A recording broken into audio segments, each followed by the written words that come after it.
Harry Potter and the Chamber of Secrets, Chapter 18, Dobby's Reward. For a moment there was silence as Harry, Ron, Ginny, and Lockhart stood in the doorway covered in muck and slime, and, in Harry's case, blood. Then there was a scream. "Jenny!" It was Mrs. Weasley, who had been sitting crying in front of the fire. She leapt to her feet, closely followed by Mr. Weasley, and both of them flung themselves on their daughter.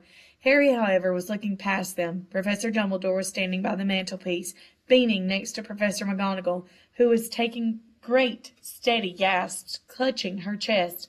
Fawkes went whooshing past Harry's ear and settled on Dumbledore's shoulder, just as Harry found himself and Ron being swept into Mrs.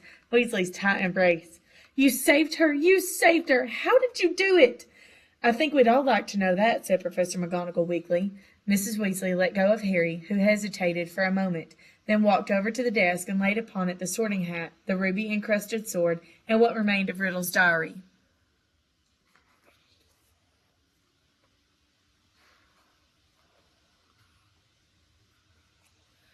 Then he started telling them everything. For nearly a quarter of an hour he spoke into the rapt silence. He told them about hearing the disembodied voice, how Hermione had finally realized that he was hearing a basilisk in the pipes, how he and Ron had followed the spiders into the forest, that Aragog had told them where the last victim of the basilisk had died, how he had guessed that Moaning Myrtle had been the victim, and that the entrance to the Chamber of Secrets might be in her bathroom. "Very well," Professor McGonagall prompted him, as he paused. "So you found out where the entrance was, breaking 100 school rules into pieces along the way, I might add.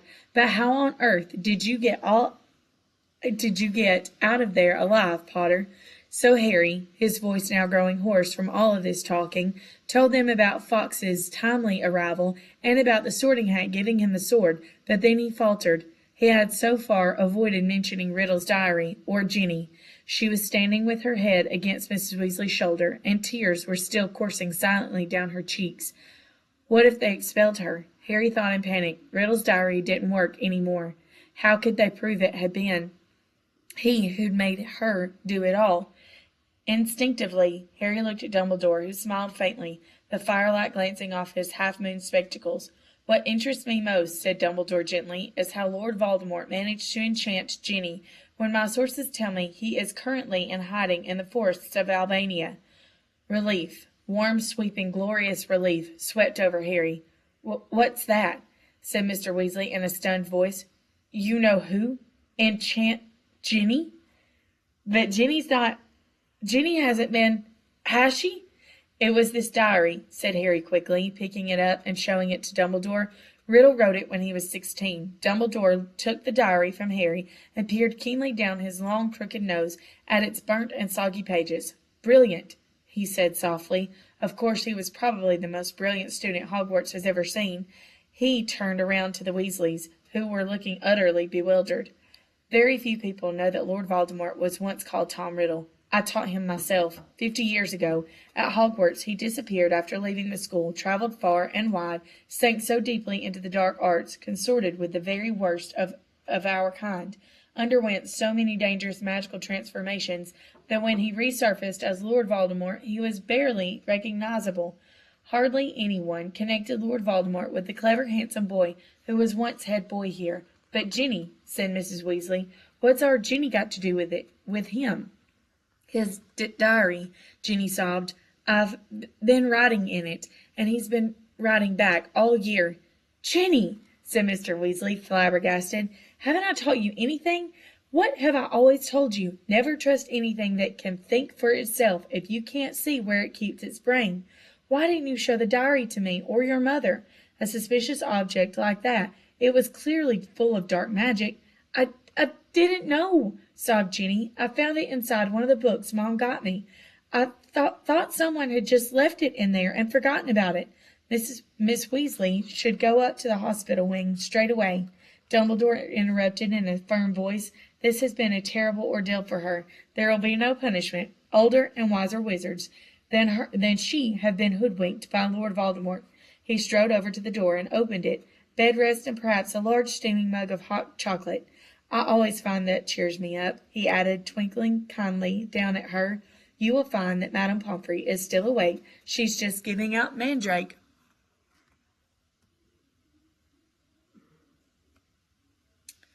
juice, I dare say.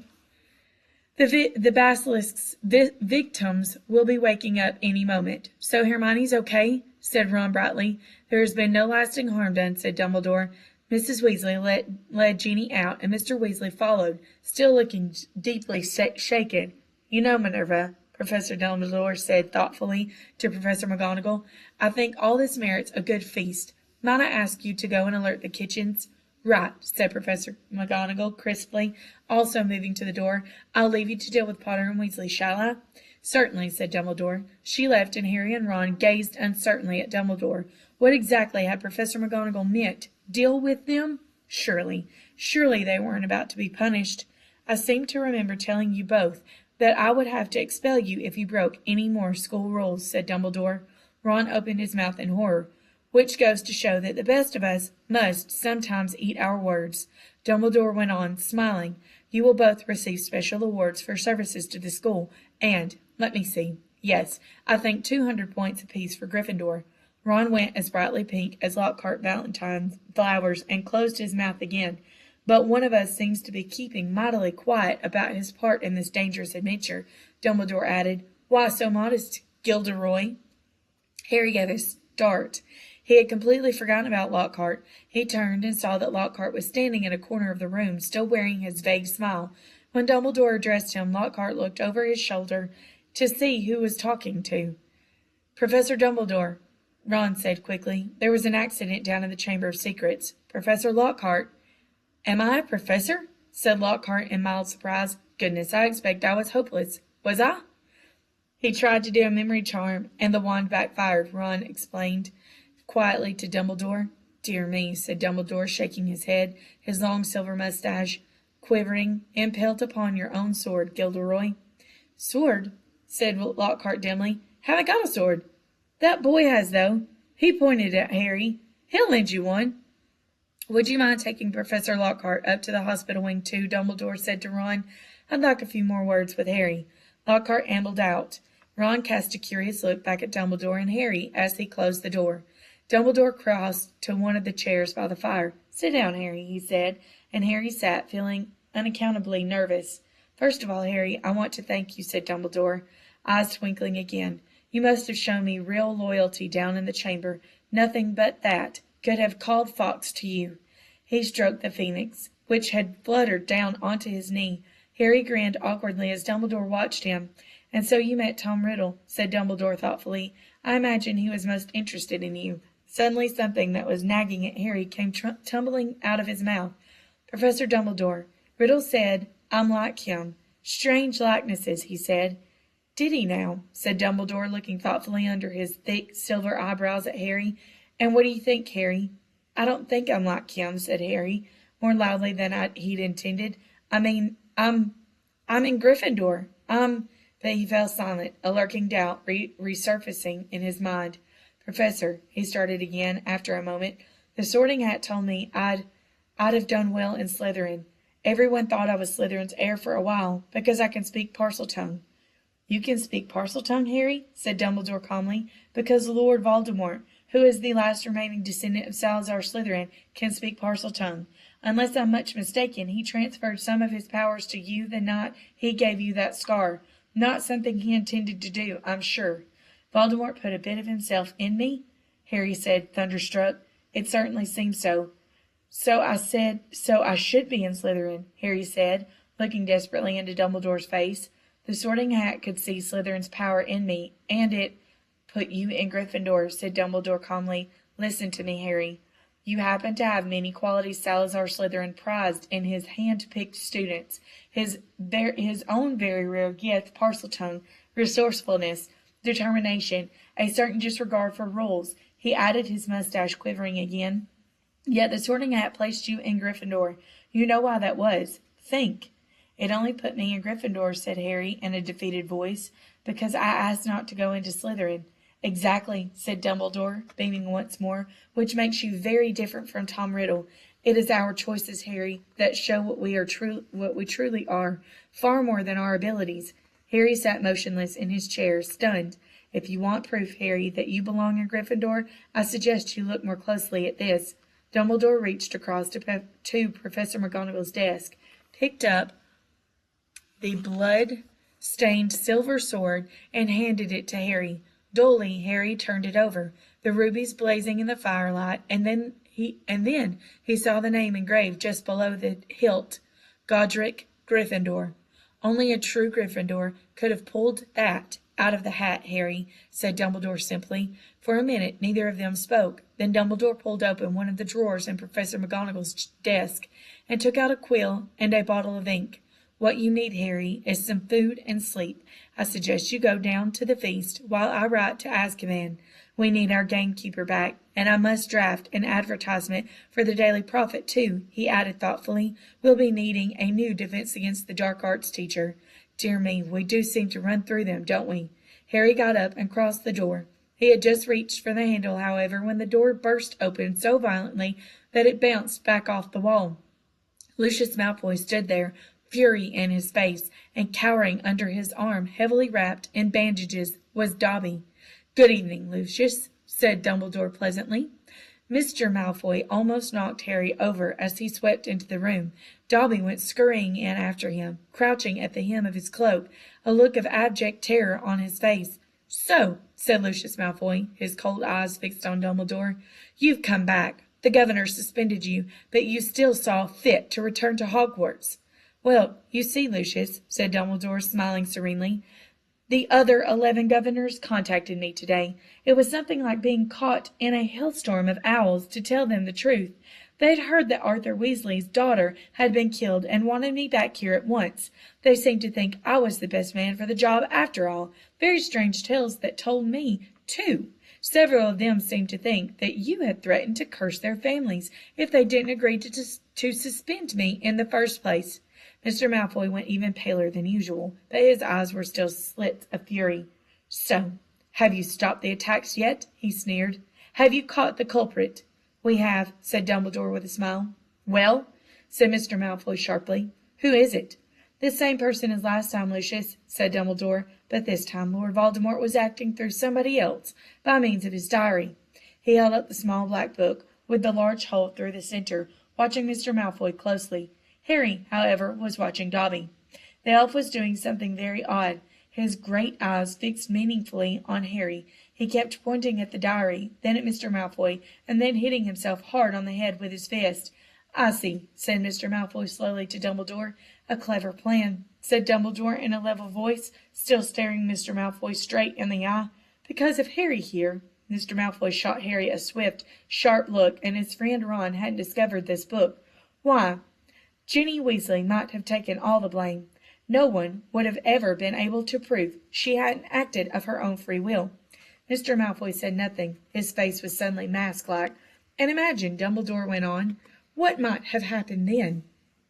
The Weasleys are one of the most prominent pure-blood families. Imagine the effect on Arthur Weasley and his Muggle Protection Act if his own daughter was discovered attacking the killing Muggleborns. Very fortunate the diary was discovered, and Riddle's memories wiped from it. Who knows what the consequences might have been otherwise?" Mr. Malfoy forced himself to speak. "Very fortunate," he said stiffly, and still, behind his back, Dobby was pointing, first to the diary, then to Lucius Malfoy, then punching himself in the head, and Harry suddenly understood. He nodded at Dobby, and Dobby backed into a corner, now twisting his ears in punishment. "Don't you want to know how Ginny got hold of that diary, Mr. Malfoy?" said Harry.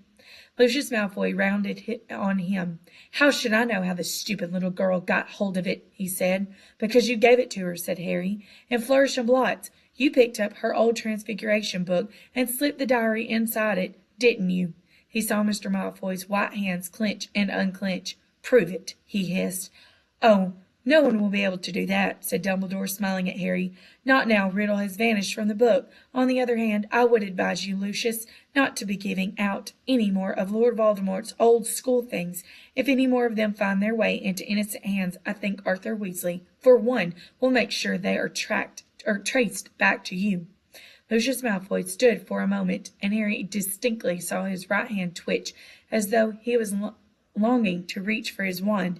Instead, he turned to his house elf. "We're going, Dobby." He wrenched open the door, and as the elf came hurrying up to him, he kicked him right through it. They could hear Dobby squealing with pain all the way along the corridor. Harry stood for a moment, thinking hard. Then it came to him. "Professor Dumbledore," he said hurriedly, "can I give that diary back to Mr. Malfoy, please?" "Certainly, Harry," said Dumbledore calmly. "But hurry, the feast, remember." Harry grabbed the diary and dashed out of the office. He could hear Dobby's squeals of pain receding around the corner. Quickly wondering if this plan could possibly work, Harry took off one of his shoes, pulled off his slimy, filthy sock, and stuffed the diary into it. Then he ran down the dark corridor. He caught up with them at the top of the stairs. "Mr. Malfoy," he gasped, skidding to a halt, "I've got something for you." And he forced the smelly sock into Lucius Malfoy's hand. "What the—" Mr. Malfoy ripped the sock off the diary, threw it aside, and then looked furiously from the ruined book to Harry. "You'll meet the same sticky end as your parents one of these days, Harry Potter," he said softly. "They were meddlesome fools, too." He turned to go. "Come, Dobby," I said. "Come." But Dobby didn't move. He was holding up Harry's disgusting slimy sock and looked at it as though it were a priceless treasure. "Master has given Dobby a sock," said the elf in wonderment. "Master gave it to Dobby." "What's that?" spat Mr. Malfoy. "What did you say?" "Dobby has got a sock," said Dobby in disbelief. "Master threw it, and Dobby caught it, and Dobby is free!" Lucius Malfoy stood frozen, staring at the elf. Then he lunged at Harry. "You've lost me my servant, boy!" But Dobby shouted, "You shall not harm Harry Potter." There was a loud bang, and Mr. Malfoy was thrown backwards. He crashed down the stairs 3 at a time, landing in a crumpled heap on the landing below. He got up, his face livid, and pulled out his wand, but Dobby raised a long, threatening finger. "You shall go now," he said fiercely, pointing down at Mr. Malfoy. "You shall not touch Harry Potter. You shall go now." Lucius Malfoy had no choice. With a last incensed stare at the pair of them, he swung his cloak around him and hurried out of sight. "Harry Potter freed Dobby," said the elf shrilly, gazing up at Harry. Moonlight from the nearest window reflected in his orb-like eyes. "Harry Potter set Dobby free. Least I could do, Dobby," said Harry, grinning. "Just promise never to try to save my life again." The elf's ugly brown face split suddenly into a wide, toothy smile. "I've just got one question, Dobby," said Harry, as Dobby pulled on Harry's sock with shaking hands. "You told me all this had nothing to do with he who must not be named, remember?" "Well, it was a clue, sir," said Dobby, his eyes widening as though this was obvious. "Dobby was giving you a clue. The Dark Lord, before he changed his name, could be freely named, you see." "Right," said Harry weakly. "Well, I'd better go. There's a feast, and my friend Hermione should be awake by now." Dobby threw his arms around Harry's middle and hugged him. "Harry Potter is greater by far than Dobby knew," he sobbed. "Farewell, Harry Potter." And with a final loud crack, Dobby disappeared. Harry had been to the several Hogwarts feasts, but never one quite like this. Everybody was in their pajamas, and the celebrations lasted all night. Harry didn't know whether the best bit was Hermione running towards him screaming, "You solved it! You solved it!" or Justin hurrying over from the Hufflepuff table to wring his hand and apologize endlessly for suspecting him, or Hagrid turning up at the 3:30, cuffing Harry and Ron so hard on the shoulders that they were knocked into their plates of trifle, or his and Ron's 400 points securing Gryffindor the House Cup for the 2nd year running, or Professor McGonagall standing up to tell them all that the exams had been cancelled at the school as a treat. "Oh, no," said Hermione, or Dumbledore announcing that, unfortunately, Professor Lockhart would be unable to return next year, owing to the fact that he needed to go away and get his memory back. Quite a few of the teachers joined in the cheering that greeted this news. "Shame," said Ron, helping himself to a jam donut. "He was starting to grow on me." The rest of the summer term passed in a haze of blazing sunshine. Hogwarts was back to normal with only a few small differences. Defense against the dark arts classes were canceled, but we've had plenty of practice at that anyway, Ron told a disgruntled Hermione, and Lucius Malfoy had been sacked as a school governor. Draco was no longer strutting around the school as though he owned the place. On the contrary, he looked resentful and sulky. On the other hand, Ginny Weasley was perfectly happy again. Too soon it was time for the journey home on the Hogwarts Express. Harry, Ron, Hermione, Fred, George, and Ginny got a compartment to themselves. They made the most of the last few hours in which they were allowed to do magic before the holidays. They played Exploding Snap, set off the very last of Fred and George's filibuster fireworks, and practiced disarming each other by magic. Harry was getting very good at it. They were almost at King's Cross when Harry remembered something. Ginny, what did you see Percy doing? That he didn't want you to tell anyone. Oh, that, said Ginny, giggling. Well, Percy's got a girlfriend. Fred dropped a stack of books on George's head. What? It's that Ravenclaw prefect, Penelope Clearwater, said Ginny. That's who he was writing to all last summer. He's been meeting her all over the school in secret. I walked in on them kissing in an empty classroom one day. He was so upset when she was, attacked. You won't tease him, will you? She added anxiously. Wouldn't dream of it, said Fred, who was looking as if his birthday had come early. Definitely not, said George, sniggering. The Hogwarts Express slowed and finally stopped. Harry pulled out his quill and a bit of parchment and turned to Ron and Hermione. This is called a telephone number, he told Ron, scribbling it twice, tearing the parchment in two, and handing it to them. I told your dad how to use a telephone last summer. He'll know. Call me at the Dursleys, okay? I can't stand another 2 months with only Dudley to talk to. Your aunt and uncle will be proud, though, won't they? Said Hermione, as they got off the train and joined the crowd thronging towards the enchanted barrier. When they hear what you did this year?